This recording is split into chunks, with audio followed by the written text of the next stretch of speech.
Assalamualaikum warahmatullahi wabarakatuh. Saya Fitria Hastuti, CGP Angkatan 11, kelas 408. Berikut koneksi antar materi modul 1.1 dan modul 1.2. Kali ini saya akan menelaah kembali rangkaian pembelajaran mulai dari modul 1.1 hingga akhir modul 1.2 dengan cara merefleksikannya menggunakan model 4P, yaitu peristiwa, perasaan, pembelajaran, dan juga penerapan ke depannya. Bagi saya, dalam proses pembelajaran modul 1.1 hingga modul 1.2, momen yang paling penting dan mencerahkan adalah konsep kodrat alam dan kodrat zaman menurut KHD. Menekankan bahwa setiap anak memiliki kodrat atau fitrah alami yang harus dihormati, dikembangkan sesuai dengan konteks zamannya. Ini mengarah pada pemikiran bahwa pendidikan seharusnya menuntun anak mengembangkan potensi alaminya sejalan dengan perkembangan zaman. Anak bukanlah kertas kosong yang seenaknya diwarnai. Anak telah memiliki karakter.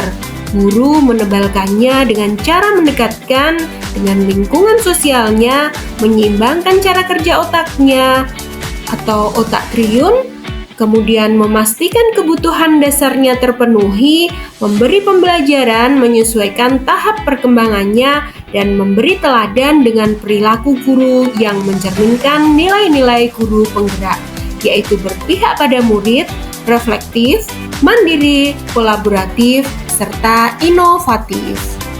Kaitan antara modul 1.1 dan modul 1.2 yang dapat saya pahami yaitu dengan mengintegrasikan nilai-nilai guru penggerak dalam praktik pendidikan, guru dapat menjalankan peran mereka sebagai penggerak pendidikan yang mampu mengakomodasikan dalam menuntun kodrat alam dan kodrat zaman setiap anak. Sebagaimana dengan tujuan pendidikan yang diidealkan oleh Ki Hajar Dewantoro, yaitu menuntun segala kodrat yang ada pada anak-anak agar mereka dapat mencapai keselamatan dan kebahagiaan yang setinggi-tingginya, baik sebagai manusia maupun sebagai anggota masyarakat. Saat momen itu terjadi, saya merasa seperti tertampar dengan kurangnya perhatian dalam menuntun anak menyesuaikan kodratnya. Saya sering sibuk dengan penyampaian materi secara klasikal, kurang menyentuh kodrat anak yang berbeda-beda, kurang menyeimbangkan cara kerja otak mereka, dan tidak memenuhi kebutuhan dasar mereka, salah satunya kebutuhan dalam kesenangan dan kebebasan belajar. Sebelum momen itu terjadi, saya berpikir mendidik anak dalam satu kelas dengan penyamarataan perlakuan, tidak menyadari bahwa setiap anak adalah unik.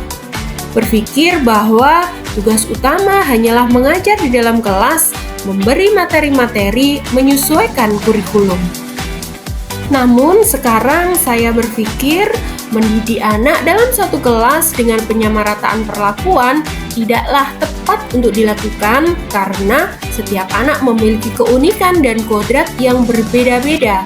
Guru senantiasa memahami kebutuhan setiap siswanya dan menuntun menjadi penebalan kodratnya, sehingga guru bukan hanyalah sebagai pentransfer materi, namun juga berperan besar membentuk karakter murid dengan kepemimpinan pembelajaran yang mumpuni, mengaplikasikan nilai-nilai guru penggerak sehingga dapat mewujudkan tujuan pendidikan.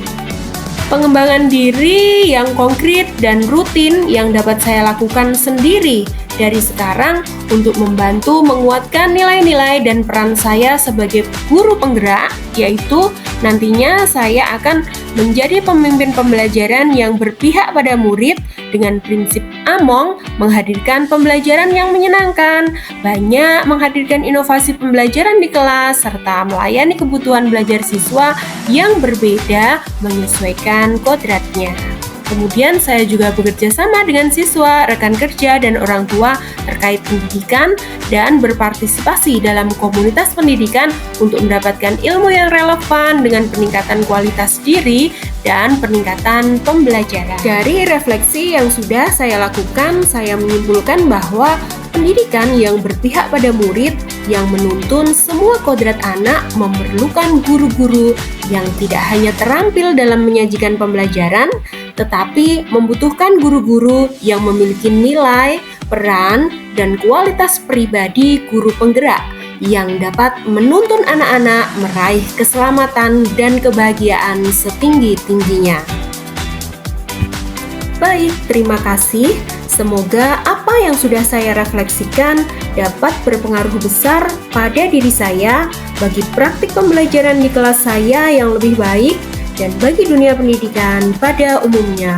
Wassalamualaikum warahmatullahi wabarakatuh.